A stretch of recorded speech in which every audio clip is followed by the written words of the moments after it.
Okay, so I will start with just a small remark on the homework. So, not on the bonus question, but on this exercise number 6, and in particular 6B and 6C.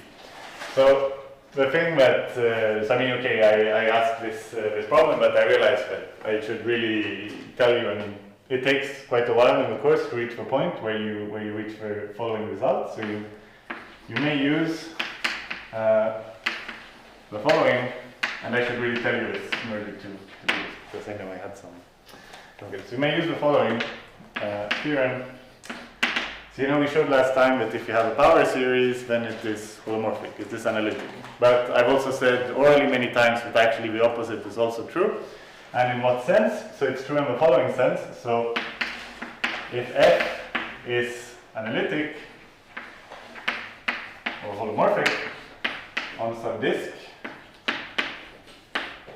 okay, with some radius r, where r is some positive number, then you can write, so locally, of course, on this disk of radius r, you can write f of z as the sum, infinite sum, of the, take the nth derivatives, so a is just some point in this disk now, I mean, a is some point in C. Okay, so the nth derivative here, you divide by n factorial, and then you multiply by z to minus a to n. Okay. So, of course, somehow, you know, I ask this question and you think that this is somehow, you know this from real analysis, right? This kind of results. But you need to formally know, I need to formally tell you that you can use this result, because the proof of this uses integrals and so on.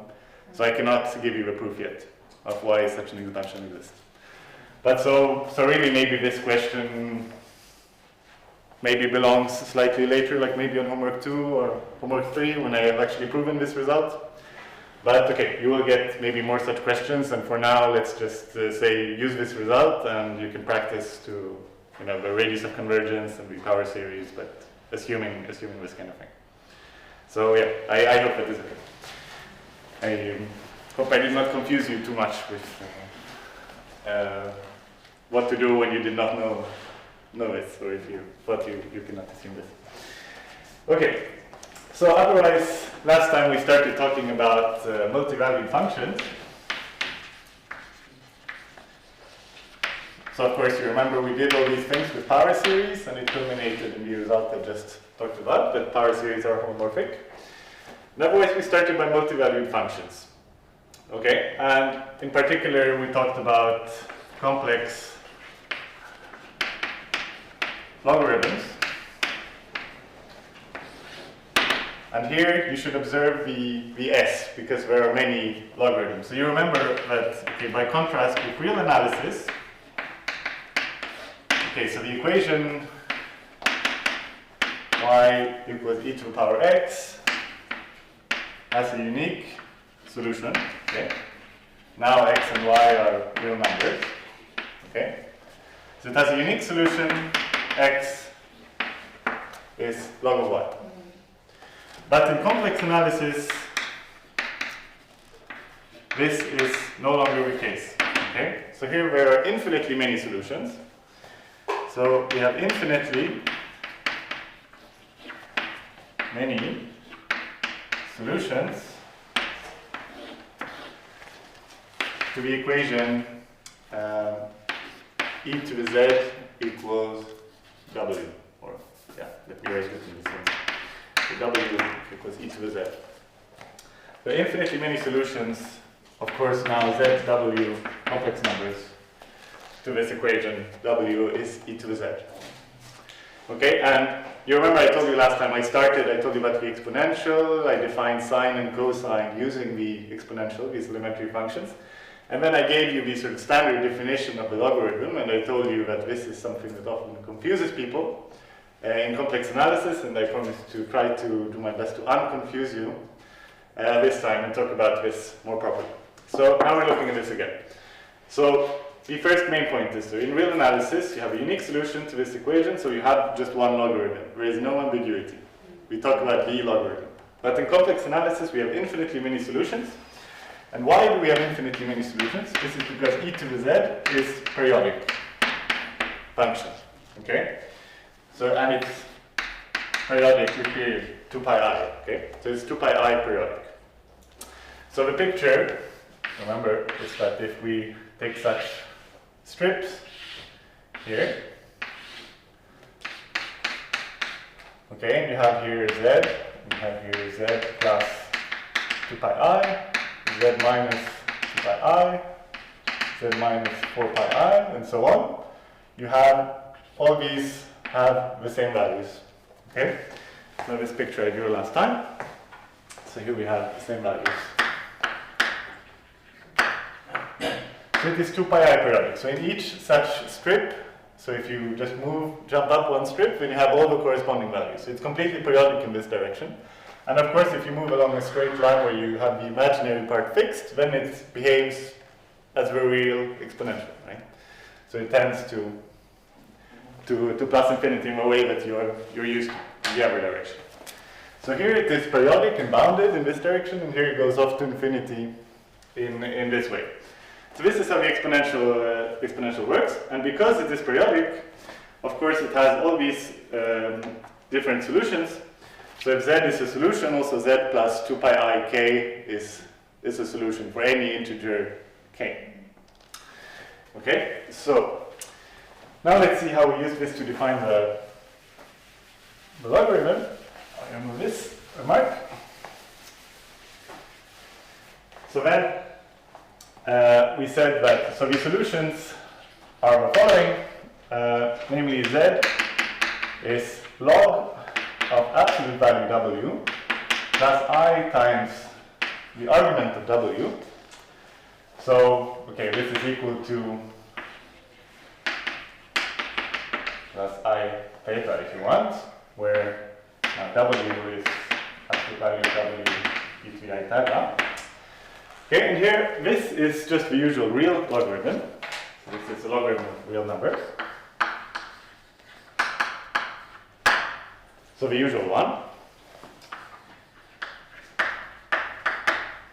So now, I mean, there can be some confusion in notation, right? So this z is what we will call the logarithm of w, but of a complex number. Okay, so this is what we will define to be w is now our complex number. Okay, so we have two different notations here. So when I say the logarithm of something real, then there is no ambiguity. It's just the one possible number that could be the logarithm of a real number, absolute value of w. But when I say log of a complex number, then what I mean is this. But here, so what is the argument of omega? So we drew this picture. And I said that if omega or w, sorry. So if w is here, then theta could be here, for example, something like maybe it's pi over 4, let's say. But it could also be pi over 4 plus 2 pi, minus 2 pi, or any multiple of 2 pi. And we don't know.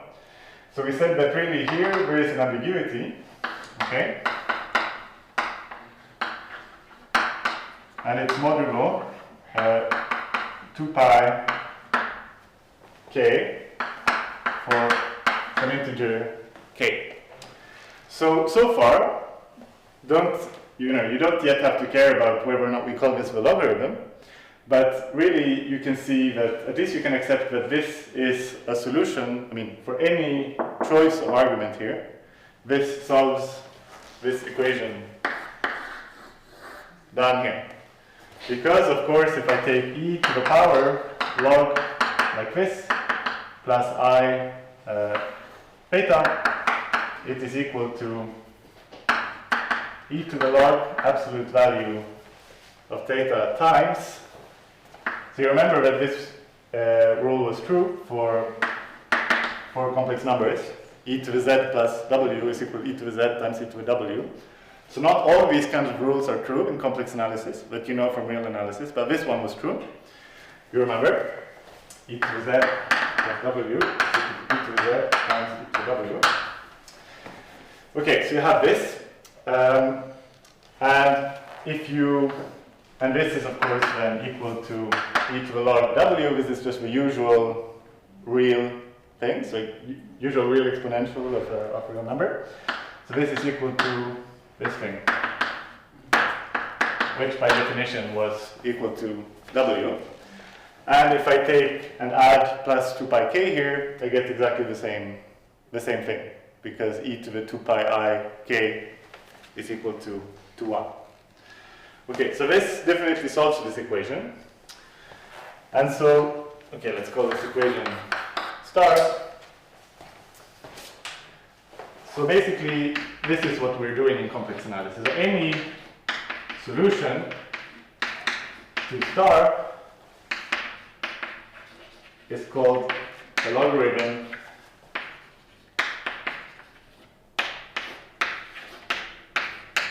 of z.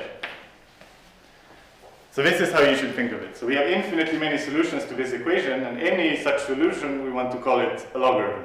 Okay? So now, any solution to this is called the logarithm of z, and we write log z, and this is now an ambiguous notation. Okay? So whenever you work with this, you have to make precise exactly which one you mean. And this is what we do by choosing a branch, so-called.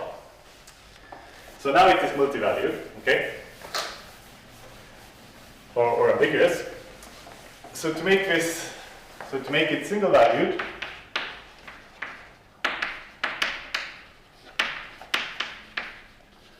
we fix something by requiring that the argument of w should be in some fixed interval, okay, with size 2 pi, some open interval. So typically, we say that it should be in the open interval minus pi, pi. Okay, and then this gives the so-called principal branch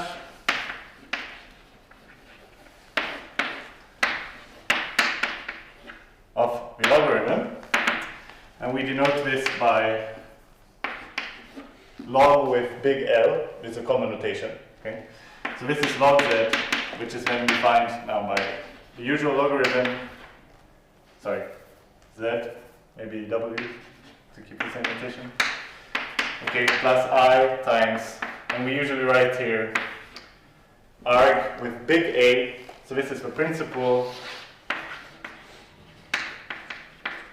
argument, and this is defined such that argument of w is in minus pi. Okay, still confusing a little bit. Now let's see. So why is this sort of? I mean, it is not so strange, this thing.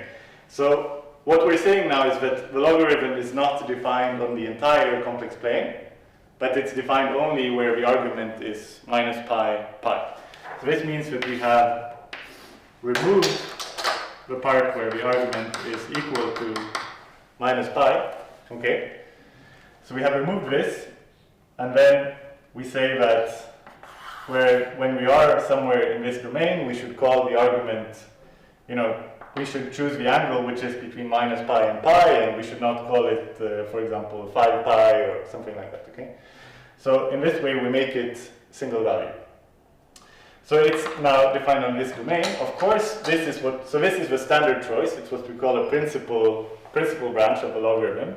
But as I said last time, you can also make any other choice. You can remove some other line here, or you can remove actually, so this will for sure happen in some problem, but instead of removing this one, maybe it will be convenient for the problem to remove the positive real axis, okay? And then you will get another logarithm. So then you just say, we define the logarithm in this way, as, if you have a complex number, which is written on this form, I write the logarithm to be this, and I demand that this angle theta is in some interval of angles, okay? And you can choose this interval completely freely. So if you want to tell me that, okay, my logarithm is the one that sends this complex number to this thing, where theta is in the interval, 1000 pi to 1002 pi, the open interval, okay, so that means you have removed exactly one line, then you can do so, okay? So it is really up to you. The main point is there are infinitely many logarithms, and you have to tell me which one you're using. Okay, and if it's not particularly important, like you could use whichever logarithm, then you can use the shorthand of writing with a big L, okay? And then this is the standard choice, and it means that implicitly I will then understand that you intend to choose your angles, your arguments in this minus pi pi. This is a completely arbitrary choice. Okay, there is nothing special, there is nothing deep about choosing minus pi pi. It is just something that we do. We make a choice, we can write with a big L, we don't have to every time redefine the logarithm. Okay? So what is deep, what you can understand, what is an actual thing here is that there are infinitely many logarithms and you have to choose one to work with, because otherwise it's a multi-valued function, as you remember. I mean, it is not analytic if you don't choose a value of theta, because otherwise you remember you had this thing, you had this problem that if you start here, and then the logarithm is log of absolute value, so this is now our w, plus I times the argument of w. So you start here, and the argument, let's say it's 0. Then you go around, okay? Now, so this absolute value, we go around in a circle, so this one doesn't change. All we're doing is adding the argument. So now the logarithm is now whatever this was plus I pi, okay? We have gone an angle of pi more. And then we go around here again. And now so the value of the logarithm here is equal to log value of epsilon plus I times argument of w plus 2 pi minus epsilon, okay? So if this angle now is, this is now w minus, the angle is minus epsilon, okay? So what you get is that when you come back to this point, you have added 2 pi I to your logarithm. So really, so in some sense you're coming back to the same point, but the logarithm no longer has the same value. So in order to actually have the same value here, it will have to jump down, and it will not be a continuous function, and it will not be analytic. So you have to remove this. I mean, if you try to define it on the whole disk, it would have to be something that it starts here, and then it goes up. You add I times the angle. And then when it comes back to the first cut, it has to jump down, so there will be a cliff, okay? And this is not even continuous, it can for sure not be analytic on this thing. So you have to remove something. You have to remove a cut. For example, this one, if you remove this entire line, then okay, you have this thing, it goes smoothly around, and then it would jump, but it's not a problem to us because we don't define this part where it would jump as a part of our domain. So we just have a single valued function that does this, and then we don't worry about what happens when it comes back to the same point because we have removed some line. Okay. Now let me tell you, so this is roughly what I said to you last time. Now let me try to say essentially the same thing one more time, but in a maybe slightly different way. So, possible interpretation.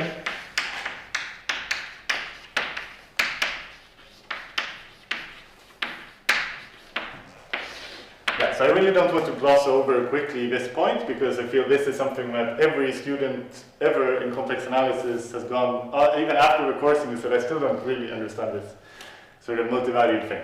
So another possible interpretation is that e to the z. So e to the z is periodic. So e to the z is a function from c to c. Okay? It is periodic. So in particular, of course, it is not a bijection from c to c. So since it is not a bijection, as you pointed out earlier, of course you cannot just define an inverse in the usual way. a global inverse. So what do you do in this case? It's exactly like in real analysis when you have, you have cosine. You restrict to here, so here you have pi, and here you have 0, and here it is a bijection. And then you say, so here you have an inverse, arc cosine. So you have to restrict to some part of the domain where the function actually is a bijection. So now the claim is, so you can restrict to, so that can restrict to the part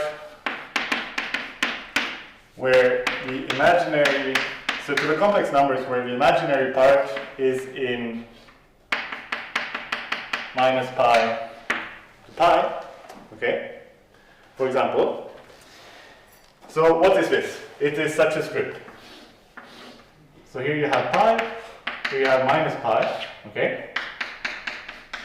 And here you have 0. So if you restrict to this domain, of course it goes infinitely out to the sides, then I claim this is actually a bijection onto its image, okay? So this restriction, so let's still call it e to the z, but so let's call it, so it goes from this, so minus pi, I will write it again, okay? So this thing that sends z to e to the z is a bijection onto its image, okay? So now it's getting messy here with all the pictures. Okay, so this is practical. So what is the image of this map? So if the imaginary part of minus is between minus pi and pi, in the open interval, what is the image of this map? So C minus the negative real. Exactly. C minus the negative real. So this goes to this thing. We should also 0, so e to the power something is 0. Can that happen? no, the I should remove it. Yeah, I'm removing it. Very good. Okay. So is this clear that this is happening? Because of course I take a number, so x plus iy, which is now how I write z. It goes to e to the x times e to the iy, where now y is between minus pi and pi. So e to the x, of course, this is the absolute value of a number. This can be as large or small as you want, but the only thing that cannot happen is that you can get this angle y exactly equal to pi. So you cannot get this. So you get so you get the bijection. You get the bijection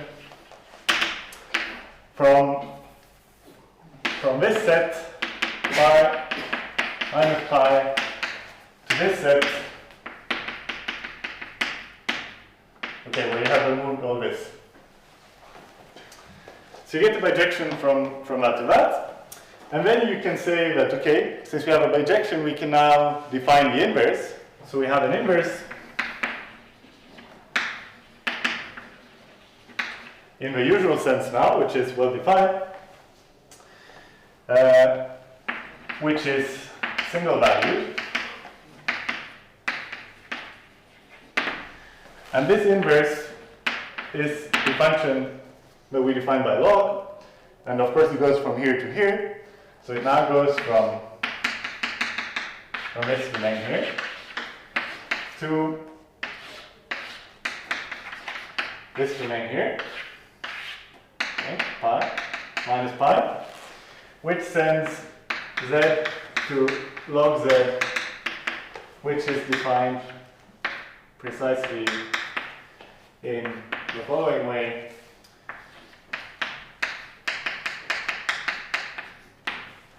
Like this. And now you can understand that it's single valued because I just told you that the exponential is bijective on this domain. And you can understand that the inverse has to be equal to this by taking e to the power z and seeing that it is then equal to z. Well, e to the log z is equal to z. That's what I mean.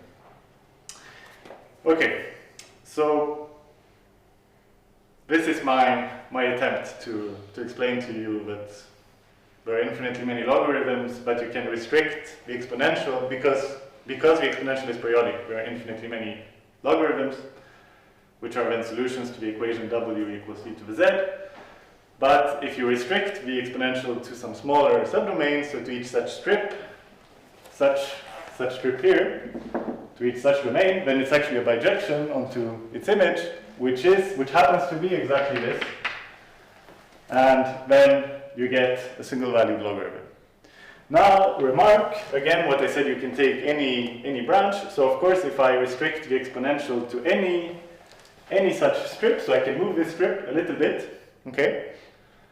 And then it's still a bijection onto its image, but its image would now be something like, maybe I would remove this line, okay? Or I remove any line that you want, but I remove any one line somewhere. So you just have to have this sort of gap of 2 pi that you can move to anywhere you want, and then it will mean that you have to remove one line here in order to make it a bijection. And therefore, the logarithm is defined this way. So one reason, so I told you that this choice is arbitrary, so you can choose whichever, but there are some advantages with this principal branch of the logarithm. So this is an arbitrary choice.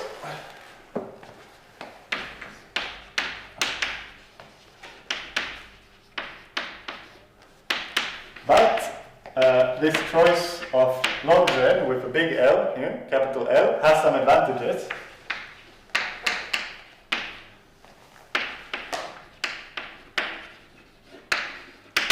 Okay, so for example, well, maybe the main advantage is that question is log of 1 equal to 0 and is log of 1 equal to 0. These are two questions. So log now means the principal value. Here I said the argument has to be, the angle has to be between minus pi and pi. Here I have said nothing, so here the argument could be between anything and anything, okay? As long as whichever way you define it. Okay, and what is the answer to this question, in your opinion? The first is no, the second is yes. The first is no, and the second is yes. No. Sorry? The first can be no and yes. The first? Yeah, of course, the first can be no or yes or something. No, so no in general.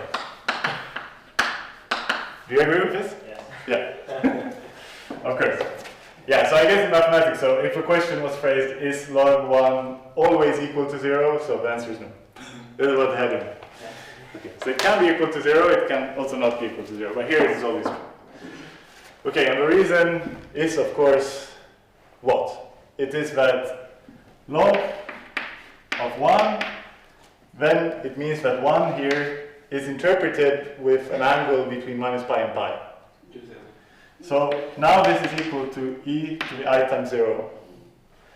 So this is equal to log of absolute value of e to the I times 0 plus I times 0. This is equal to 1, so this is equal to log 1. So this whole thing, log of 1 is equal to 0. Now this part is always the real logarithm, remember? And this, of course, is equal to 0. So this is equal to 0. In the first case, 1 is equal to, it could be equal to e to the I times 1000 pi. And in that case, the logarithm of 1 is equal to 1000 pi times I. Okay?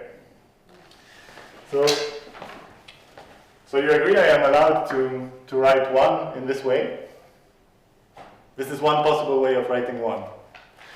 And then this logarithm of 1 could be equal to log of absolute value of e to the I times 1000 pi, which is still, of course, log of 1, which is equal to 0. okay, plus I times 1000 pi, which is no longer 0. Okay? So this is not true in general, but if you use the principal branch, then it is true. So then you can somehow, you can relax a little bit more. This thing you're used to is true. So this is one advantage of this thing. Okay, then I have another similar question for you. So question 2. So is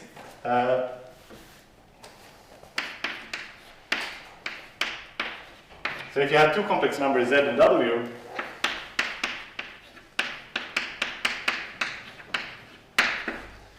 of course in real numbers this is true, but now if you have complex numbers, is this true?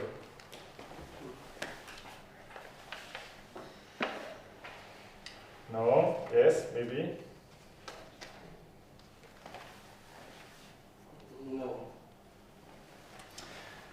Okay, no, not in general, but it's kind of almost true maybe. And in what sense is it almost true? It is almost true. So this is true modulo 2 pi I. Okay, so up to a multiple of 2 pi I, this is true. Okay, but it's very important, of course, that you remember this modulo 2 pi I part. So how can we prove this? Again, all of this just to get used to how these things work, right? These logarithms. So proof. So if we look at log of z times w, okay. So what is it equal to? So by definition, so we know when we define the complex logarithm, it's always equal to, the first part is always the same. It is log of the absolute value of these numbers. And then we have the ambiguity plus I times the argument of zeta times w. Small a? Yes, very good. Thank you. Small. Argument of z times w. And this thing, of course, now this is a usual real logarithm, so this obeys the usual rule that we know. So this holds true for this one. So this is equal to log z plus log of w, and then plus, so now how does it work with arguments? The sum modulo 2 pi I. Exactly, or rather, this is I times the argument of z plus argument of w plus 2 pi k for some k in z, which is typically plus or minus 1. But let's just write it like this.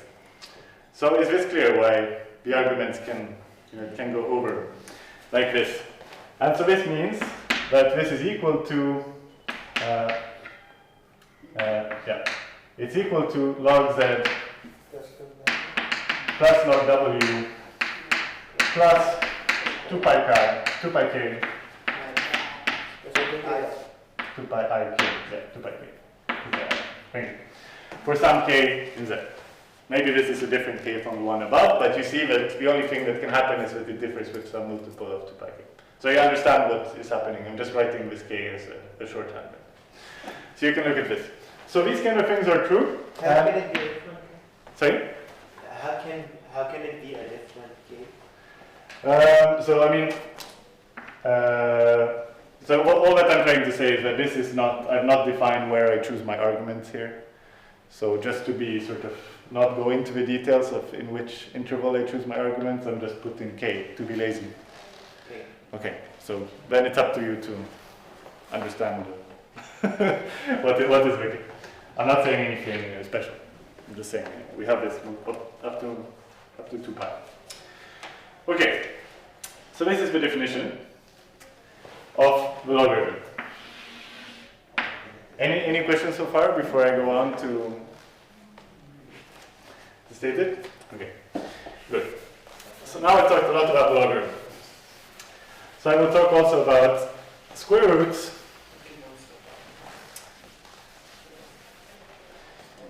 Okay, so let's look at the next one.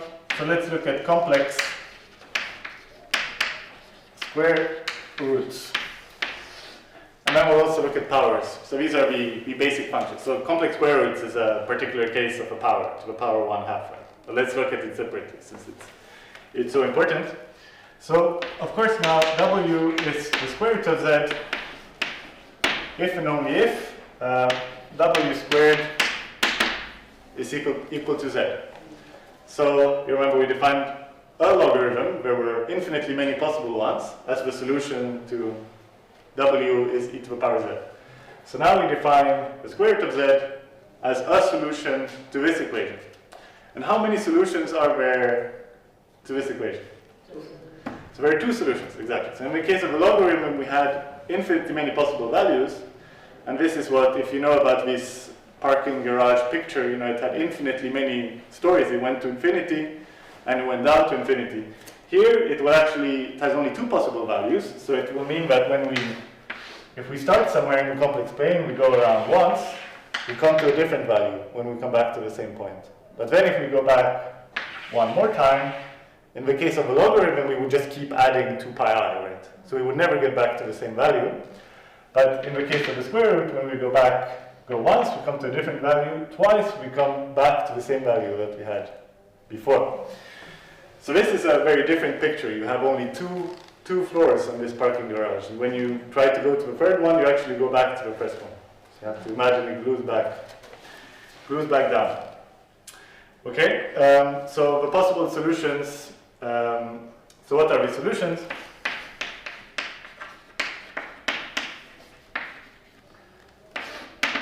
So a solution to this equation, z equals w. So w squared has to be equal to z. So of course the possible solution is we should take the square root of the absolute value of z, and then we should take e to the I times the argument of z divided by 2. Okay, this is a possible solution. Okay, because of course now if we try to take w squared, it's equal to square root of absolute value of z squared times e to the I. When you square this, of course, the 2 ends up here. So e to the I argument of z,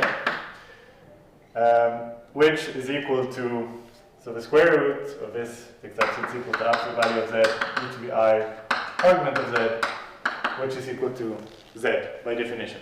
Right? Just the exponential form of a complex number. So this is a solution, but do we have another solution as well? Well, you told me that we have two solutions. So what is the other one? Multiply by 1 is 1, yes. Or another way to say this, if you think of it in terms of the angles and the absolute values. Change the range of arc z. I change the range of arc z. Well, yeah, but okay. So far, I just want to say what you add. Like I'm looking for the answer you add by pi or subtract by pi. You know, so instead of being here, minus this one is here, which is exactly something differing with an angle of pi.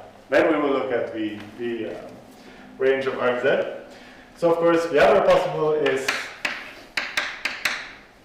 the square root e to the I times whatever this arc z was. So let's say, arc z plus pi divided by 2. Okay, so this is the other one. And here is the fire alarm. Okay, so let's pause the video, hit button, and then they will maybe be upset with me if it's wrong. That will be okay. Okay. So now I have corrected this to pi. Let's continue. Okay, so because of course if we have this thing, then when we take w squared is equal to absolute value of z, e to the I, argument of z,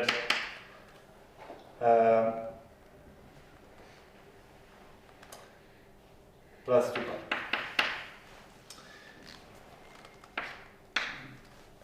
Which is equal to absolute value of z, e times argument of z, which is equal to z. Okay. So now we're going to write. So we have two possible solutions. Okay. So two possible solutions to this thing, which will give a sort of two-sheeted covering in a more advanced language. So we can define it in the same way. So can we find a sort of, can we restrict this function? So the square root function, of course, is defined, well, sorry, the power function is, of course, from c to z, which takes z to z squared, but so we can restrict this to some kind of subset where it is actually bijective. Yeah. So we do the same thing. So what can we restrict it to? So the standard choice. So standard choice. So actually what do you have to do? So we saw that if we have a solution somewhere here, then the other solution is exactly opposite with the same absolute value, but on the opposite side. So what you have to do is you have to restrict to the best possible thing you can do is restrict to a half plane. Right? So in any half plane you have exactly, since it's the open one, you have only one such solution. And the standard choice is to take this one, the real part of z equal to 0. Okay, so this is the standard choice. So is to take z such that the real part of z is strictly greater than 0. And this is a bijection. So the w z to z squared is a bijection then onto, so what's its image? Again, this time. So if we take the real part of z is greater than 0, what is the image of the map is z squared? First part is positive again. This is what? Positive again. So you are here in this orange part. Okay. So what does it mean? Real part of z greater than 0. So it means, we can write it in color. So real part of z greater than 0 means that you have z is equal to this, where theta is in what angle? Pi over 2. Exactly, minus pi over 2 to pi over 2, the open interval. By the way, some of you may not be used to writing open intervals like this. This is the French way. So, and for those of you who are from French school systems, maybe you don't know, but not everybody does it. Okay, so this is the same as doing a normal parenthesis. So, but this you already knew. So theta is in this, so this means that z squared is equal to r squared e to the I 2 theta, where now 2 theta is of course in the interval minus pi, but open. So again, what did we end up with? We ended up with exactly the same thing as before, minus infinity 0. I just have to think if 0 is in it or not. Well, 0 seems to be in it, so we have to remove this. Okay? So this is now a bijection.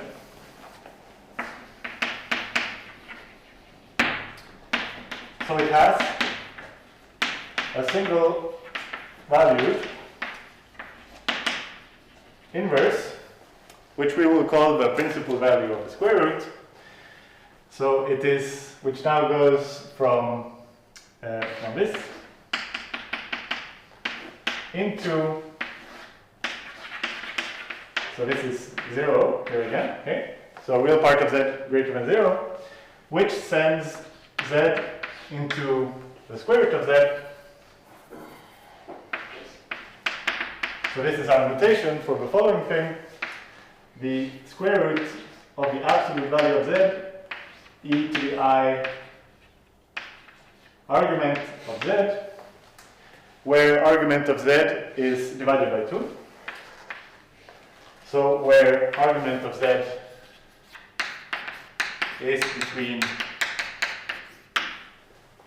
pi and pi. Why between pi and pi? Because here, whatever number we had here, we wrote it, we say that we write it in the standard way with the angle between minus pi and pi.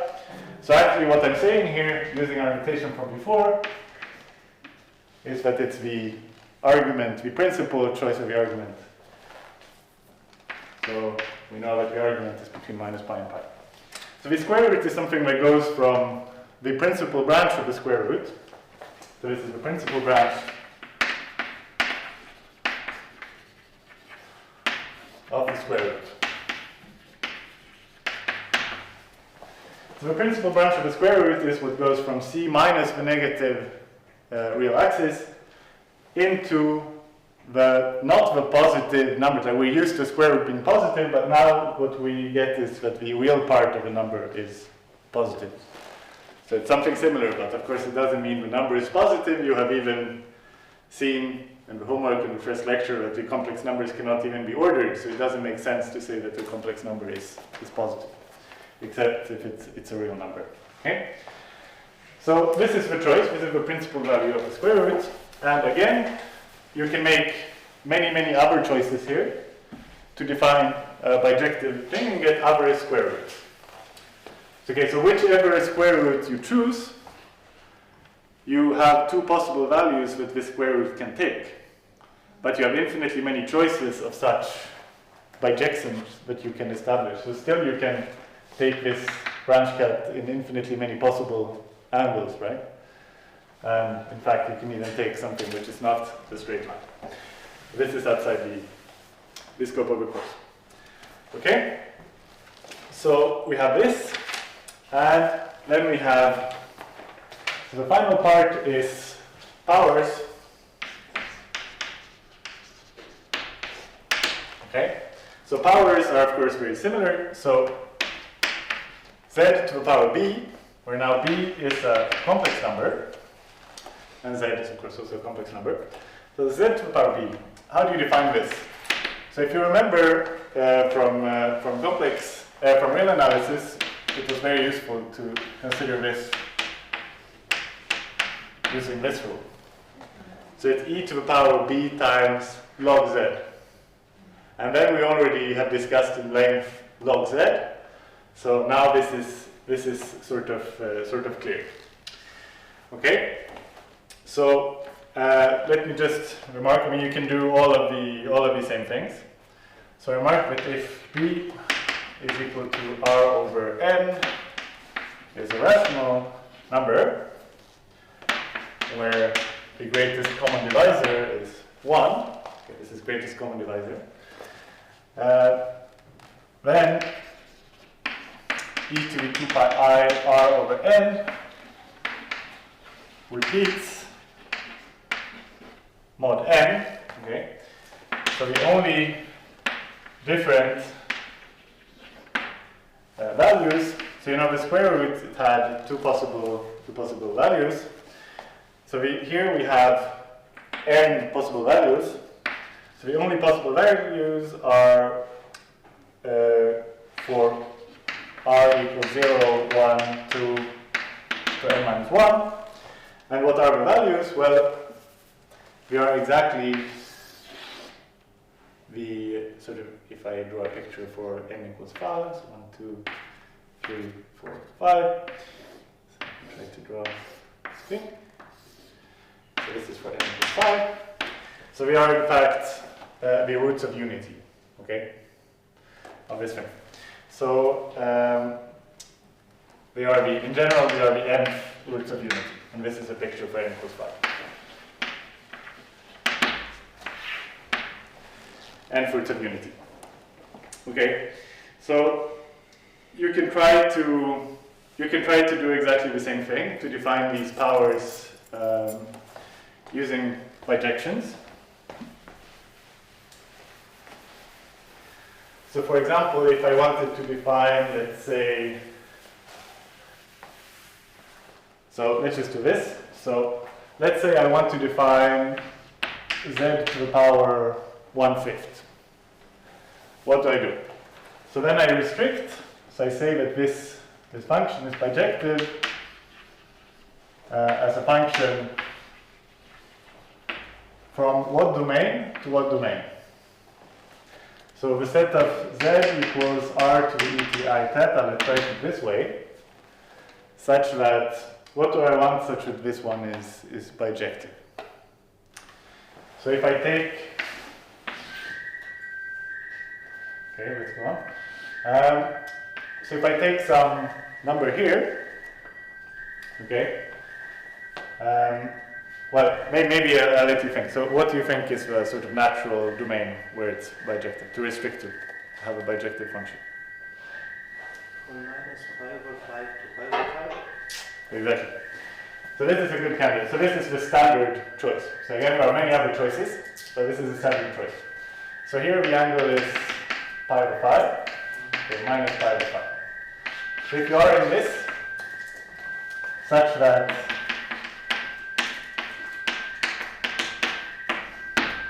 okay, so this mapping into, so what will be the image? Well, the image will again be this thing, in fact. So now you will think that this is always the case, but so this maps z to the power 5.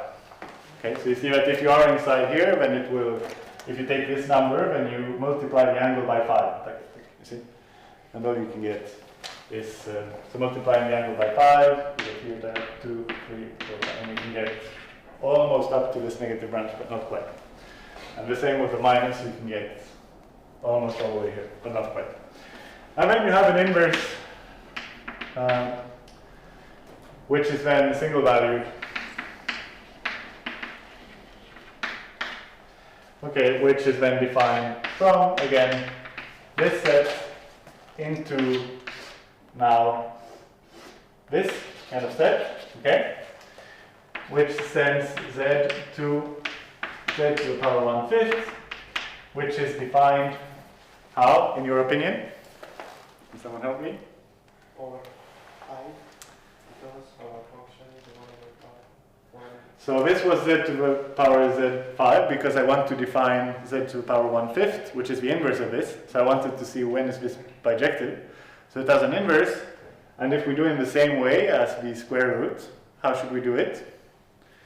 Modulus of z power 1/5 times exponential of Yes, and e to the I. argument of z Yes. over 5. Argument of z over 5. And in fact, I already put it with a big A because this argument, it's between minus pi and pi, right? This is what we're saying. So where again, argument of z, recall that it is between minus pi and pi. Okay, so now you can define such functions. Are we including the 0 in that set? I think we don't. Where, this one here? Yeah, see. We don't see. So 0 maps to 0. It's including the. It should be included, yeah. Do we have some convention about the argument of 0? That's a good question. No, I don't believe so. Actually, not to my knowledge. I've never had to use this, actually. What is the argument of 0? But it's actually an interesting question. Yeah. Okay, so now 2 more things. So as you see, I decided to go sort of very slow, just try to discuss this more and more, just to give you more things to consider when you try to be less confused about these multivaluing functions. I hope I'm not going too slow. But so now let's see, how can we consider derivatives of these functions? Okay, so we have the following theorem. So of course now I'm talking about derivatives of things like logarithm, so of log z, square root of z, etc. Okay? So what these have in common is that they are inverses to functions that we already know how to differentiate. Okay? For example, it is completely clear, as I said last time, that if you differentiate e to the power z, then this is equal to e to the power z, just like in real analysis. And why is this? It's because e to the power z is equal to this sum zn over n factorial. So this is f of z. And then we showed last time how to differentiate such a thing. Okay, so this is n equals 0 to infinity. So this is now equal, what was the answer? N equals 1 to infinity of n times what? So n times an, so 1 over n factorial times z n minus 1. Okay, so this is equal to, so sum, it's important that it goes from 1, okay? So this is equal to 1 over n minus 1 factorial z to the power n minus 1. And then we just relabel it, so it starts at 1. So this is just the same thing as k equals 0 to whatever of 1 over k factorial zk, which is exactly e to the z. Okay? So this thing is obvious, but then we want to find the derivative of log of z, which is the inverse.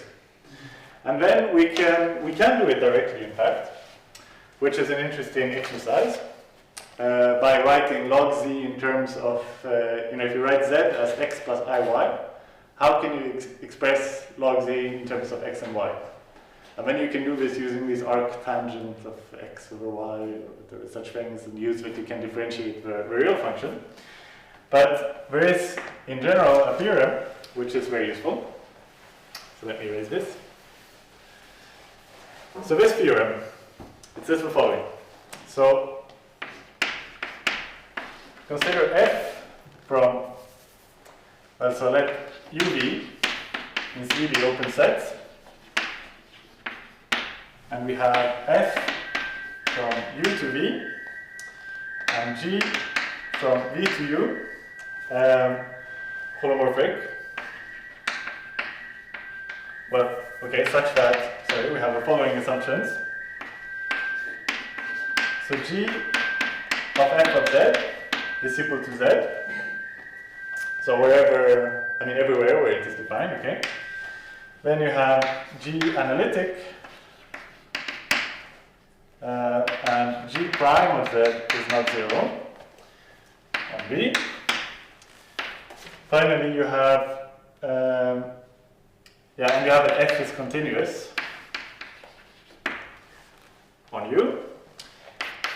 Then the conclusion is that f is analytic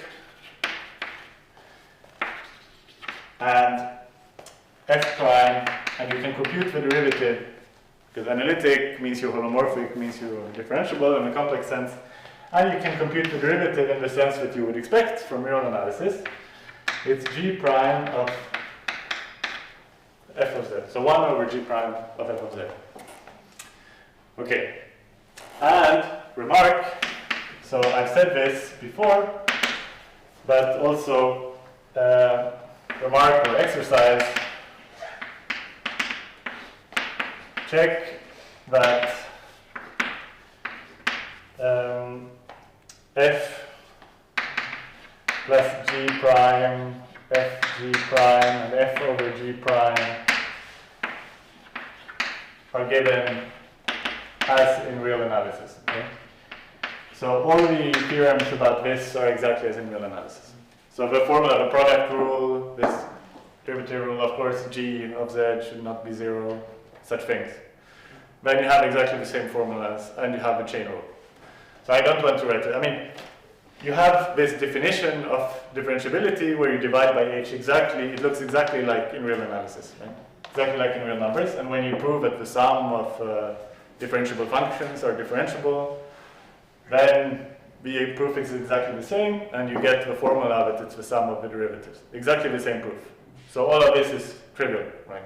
Then you just have to remember how you did this in real analysis with the quotient and with the product, and then you do exactly the same proof, and it gives you the same formulas. So this is the same. So what I want to talk about now is this main part, that if you want to find the derivative of the inverse, then you use this theorem. So let us now apply this theorem to find the inverses. Okay. So application. For example. Okay, so let's say I want to find the inverse of the logarithm. or the derivative of logarithm. Okay, so log z. So I want to compute this. What is the derivative of the logarithm? So when I take, I want logarithm to be f of z. Okay, so I take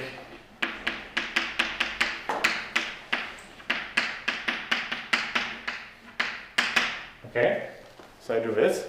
Define on the appropriate restrictions the appropriate subsets of the complex plane line.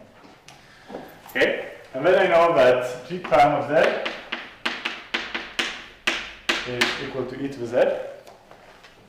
Okay, and importantly, this is never 0. Okay, so this is an important part, but that's it. So we have this. It's never 0. Of course, exponential of log z is equal to z. If this has been appropriately defined, we've discussed it for long, so you can fill in the blanks here. Okay, so then, particular, so f of z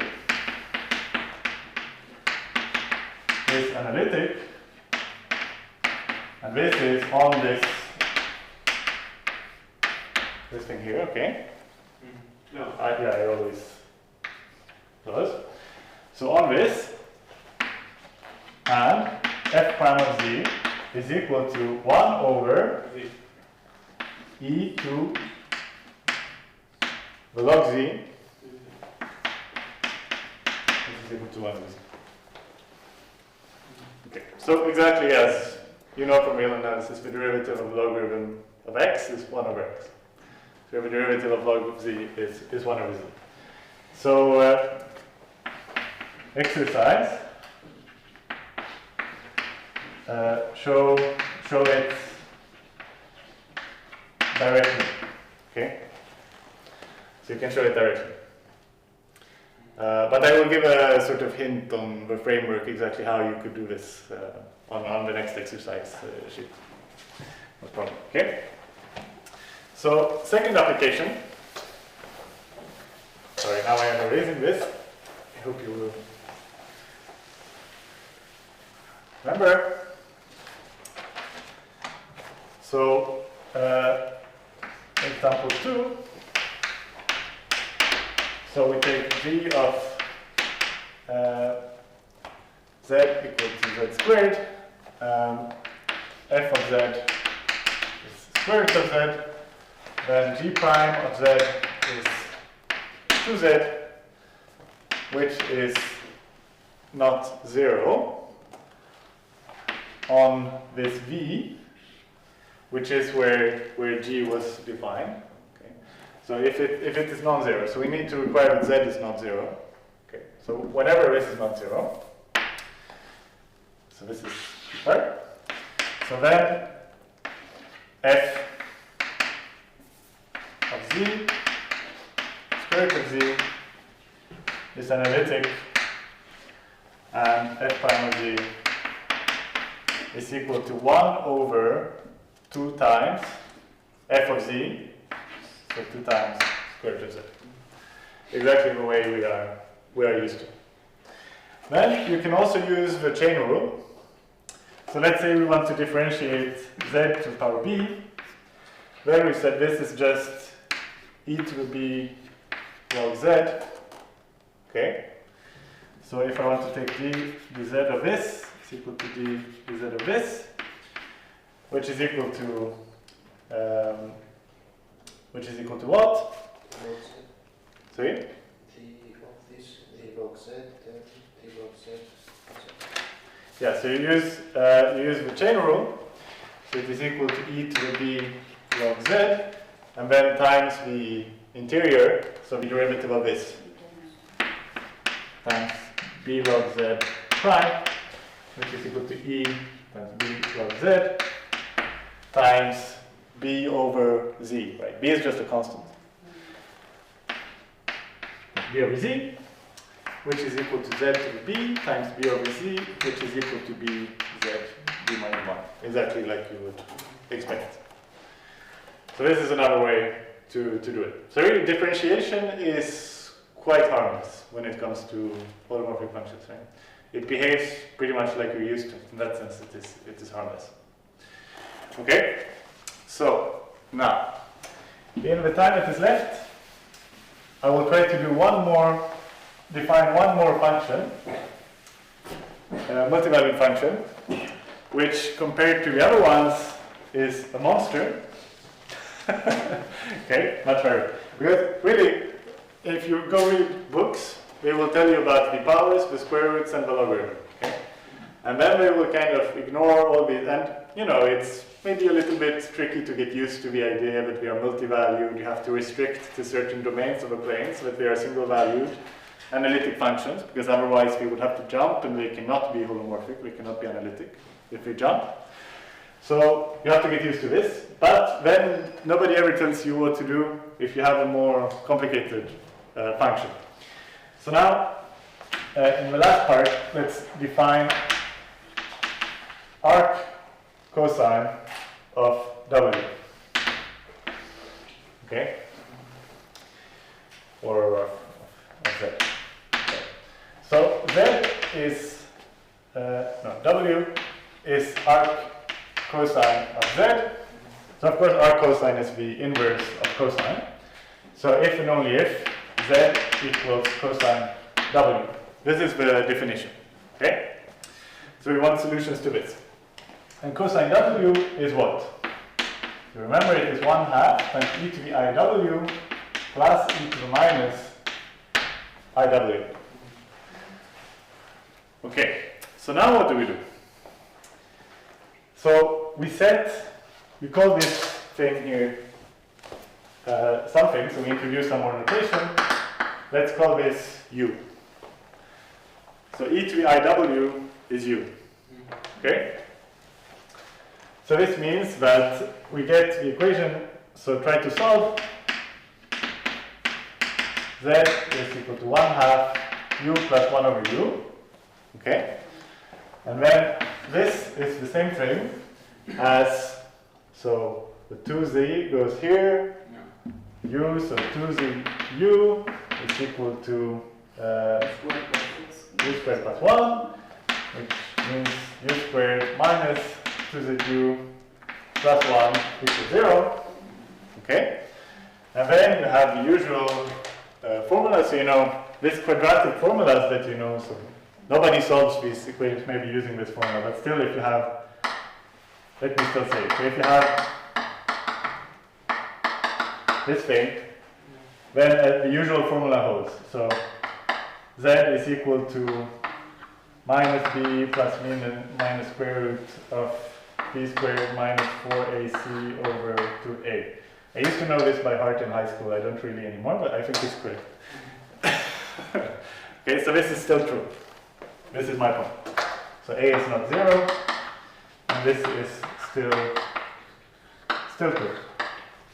But you should be aware that, of course, when you have always real coefficients, you know that if one root is maybe I, then the other root has to be minus I.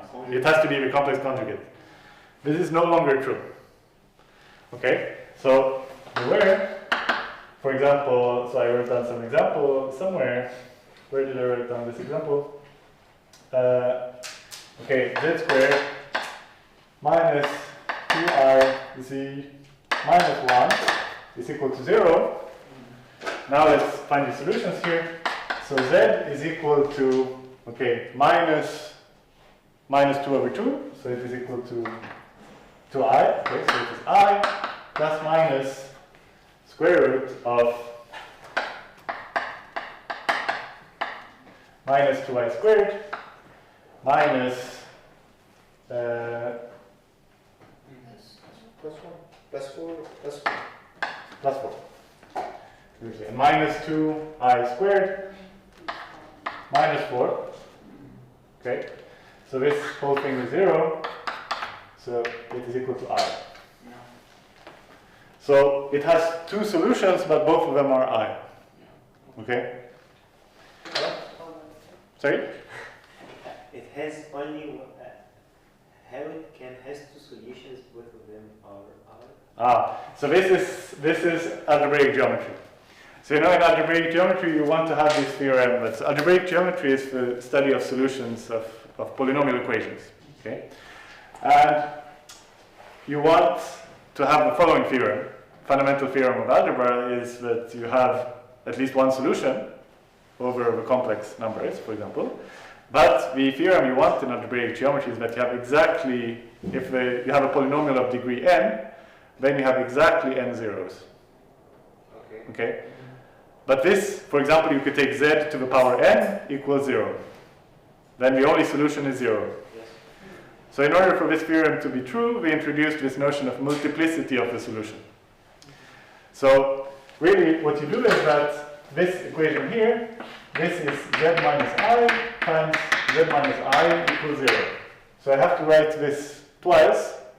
So the multiplicity of the solution, I mean the only root is I, but I use it twice in some sense. Yes, okay. So if I take z to be n equals 0, then this is z minus 0 times z minus 0 n times equals 0. So in some sense this is by multiplicity n.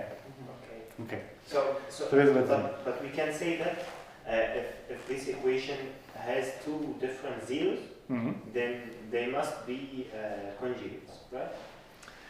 No, this is only true if the coefficients are real.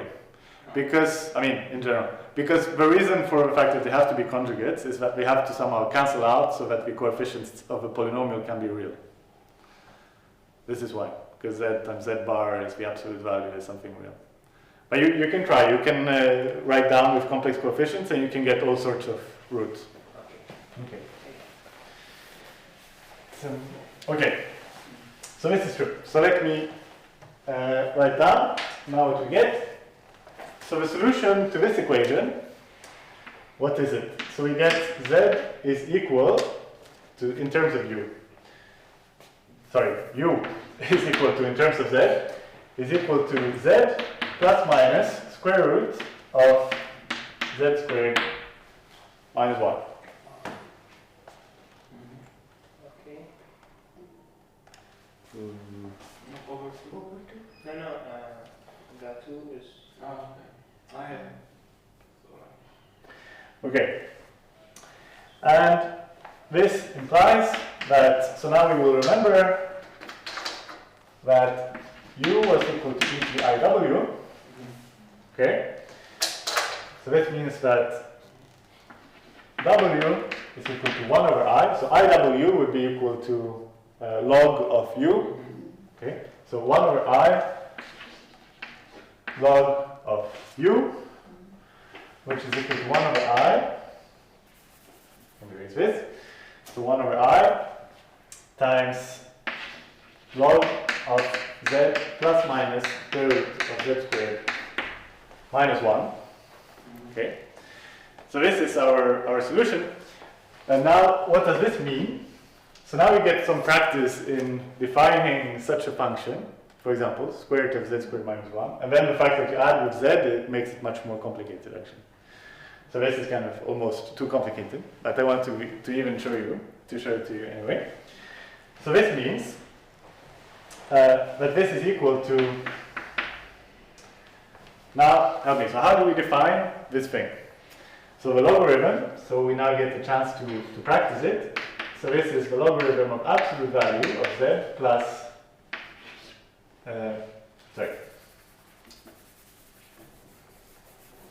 So I should write it like this. So it's 1 over n. So first I take care of the square root. So the square root of this is equal to square root of absolute value of z squared minus 1 times e to the I of argument of z squared minus 1 divided by 2. Okay? And I take the logarithm of all of this. Okay? And this gives me any number of this form, gives me a solution to the original problem, z equals cosine w. So you see in particular we will have infinitely many of these numbers that we call arc cosine. Okay. Now when we want to, if we wanted to do the same thing, so okay, so let me just show that you can rewrite it in a way which is at least nicer.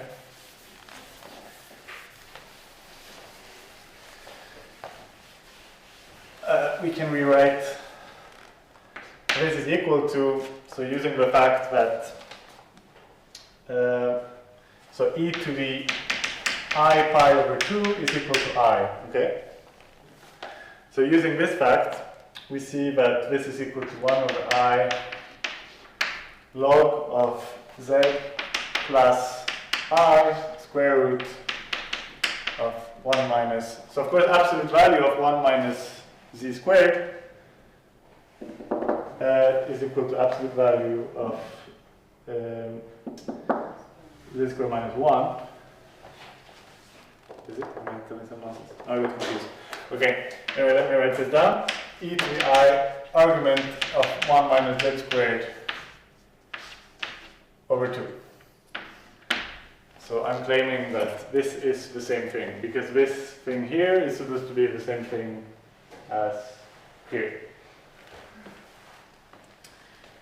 Okay? This is what I claim. And I know it made sense last night, so you can for sure check it. For sure check it. And then this is equal to, so 1 over I can write if I want as minus I, it doesn't matter. And then log of z plus, and what is written here, what is that? So it's I times what is written here, it's just square root of 1 minus z squared. Okay? So this you recognize from the definition of square root of 1 minus z squared. So you can write it in this way. Okay, so this is still, so infinitely many solutions.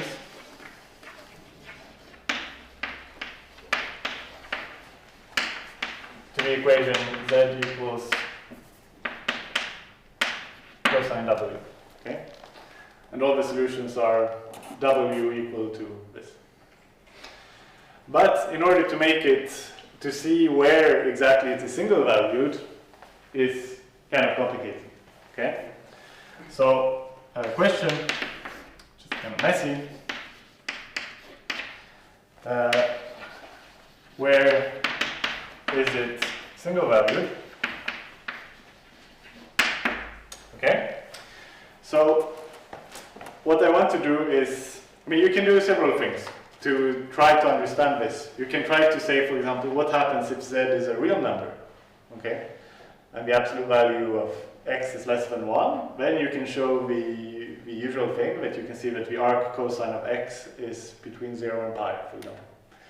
If x is a real number of modulus less than 1. Just as in the real case, you know? So you can show these things, but above all, you can, we can just do this, we can check this part. We can look at this part. The square root, the I times the square root of 1 minus z squared. And let's just do that as an exercise and see where, for us, where can this be single valued.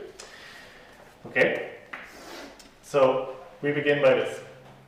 So I times square root of, this, let's say 1 minus z squared is not defined if we're looking at the principal part, okay, the principal branch. So this is not defined if we are on the negative real axis. Do you remember it? So if 1 minus z squared is equal to minus t for some real number t, which is greater than 0. Okay? So it is not defined if we are here, and this corresponds to z being in minus infinity to minus 1, union 1 to plus infinity. Okay. So what we get is the following picture. We try and define something single value.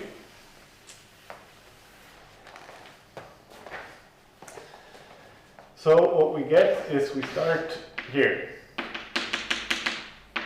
So this is minus 1 and 1. And we remove this part. Okay? And look at this dimension. And then we map it to here with 1 minus z squared. Then it maps to everything except the negative real line. And then we can use the ordinary principal branch of the square root to map it to what? Do you remember? What is the image of the square root? Real Exactly. Real part of z greater than 0. And then we wanted to multiply by I. Okay? I mean, we can do it if we want. What we had in here was you multiply by I. Okay? And then what happens when you multiply by I? Rotation. It's a rotation counterclockwise by 90 degrees. So what you get this is imaginary part of z is greater than 0. Okay? So this is what you get. So if you want a single valued thing of this part, then you can do like this.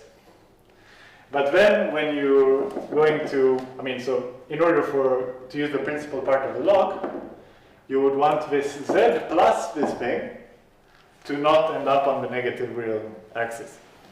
Okay? And this is much less clear how to see, right? So you have this, if we do it this way, then we have such a number which has positive imaginary part. But then you have to add z to it. And then, so you have some number here and you add with something that is up here. And you don't want it to end up here. And this is not, so clear how you can study this. So, if you're interested, you can try to find a single valued branch of this thing, but it is kind of messier than you really want to do. But still, I wanted to show it to you just to explain the principle. So you can easily find solutions to this equation. So you can find, an infinite number of values for this arc cosine this way. So you now know the formula. It is like this. Yeah, so the principal branch, by the way, of this function is when you use the principal branch of everything. But to see exactly where this is single valued is still not completely obvious. So you would have to. So if you are motivated, you can sit down and look at it and try to figure it out where it is single valued. So of course the obvious thing would be to try and look at the cosine function, the complex cosine, to solve this and see where is it bijective. So cosine z, it's an entire function from c to c. So where is it bijective? So where can we find a suitable domain where it is bijective onto its image? And what is then its image? So actually, hint is that we can restrict to imaginary part of z in 0 pi. Hang on, it's not imaginary part, it's real part of z in 0 pi. So you have such a strip, this is 0, this is pi, and if you restrict to this thing, cosine, and it's z to cosine z, then it is actually bijective onto its image. But you have to figure out what the image is, and once you figure out what the image, you can define an arc cosine which will then be single valued that goes back. Okay, so yeah, I will leave this. I will leave it like that. So, okay, now I tried to discuss many things about multivalued functions to give you some material to digest about this. Next time we will go and move on to conformal maps, Möbius transformations, this kind of stuff. And then by the end of the week, I hope that we will start doing integration, which is a really standard part of the course, very important part to prove many theorems. But this conformal maps and this kind of stuff, maybe you have seen slightly less, and it's very, very interesting, very fundamental. So I think this will be very good. But so this is what I will say for now on multivalued functions. So if you have any questions, please let me know. Okay.